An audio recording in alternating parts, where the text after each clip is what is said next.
এই সংগঠনের বিশেষত্ব হচ্ছে এই সংগঠনের প্রধান পৃষ্ঠপোষক হচ্ছেন আমার আপনার সকলের প্রিয় নেতা, আমাদের নেতা বাংলাদেশ জাতীয়তাবাদী দলের চেয়ারম্যান জনাব তারেক রহমান। ওনার যে মানবিক গুণাবলীগুলো ছিল, অত্যন্ত প্রচার বিমুখ মানুষ।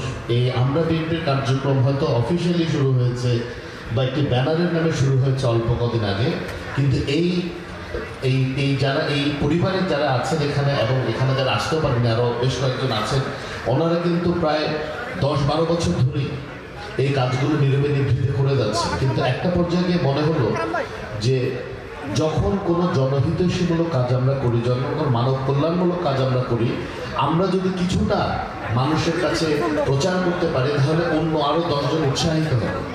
সেভাবেই সম্পূর্ণ তারেক রহমানের তত্ত্বাবধানে, ওনার নির্দেশনায় ওনারা শুধুমাত্র কায়িক পরিশ্রম করে এই সকল অনুষ্ঠানগুলো সফল করছেন এবং কোনো ক্রেডিট দেওয়া ছাড়াই এতগুলো মানুষ একেবারে থ্যাঙ্কসলেস জবের মতো এই কাজগুলো করে যাচ্ছেন। প্রত্যন্ত অঞ্চলে গিয়ে মানুষকে ডেকে নয়, যেটা তারেক রহমান সাহেবের রাজনীতি, যে রাজনীতিবিদদেরকে বা রাজনৈতিক কর্মীদেরকে মানুষের কাছে যেতে হবে, সেটারই অংশ হিসেবে কিন্তু আমরা বিএনপি পরিবার নিরলসভাবে কাজ করে যাচ্ছেন।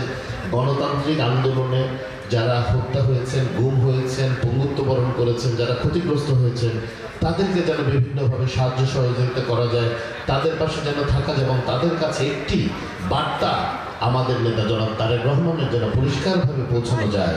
শুধু এই স্বল্প পরিসরে নয়, বাংলাদেশ জাতীয়তাবাদী দলের চেয়ারম্যান এবং বাংলাদেশের ভবিষ্যৎ রাষ্ট্রনায়ক জনাব তারেক রহমান যদি একটি সাধারণ নির্বাচনের মাধ্যমে বাংলাদেশিদের প্রত্যক্ষ ভোটে নির্বাচিত হয়ে দেশ পরিচালনার দায়িত্ব পান, এই সকল পরিবারকে উনি রাষ্ট্রীয়ভাবেও স্বীকৃতি দিবেন, সম্মান দিবেন এবং এই পরিবারের পাশে উনি থাকার চেষ্টা করবেন।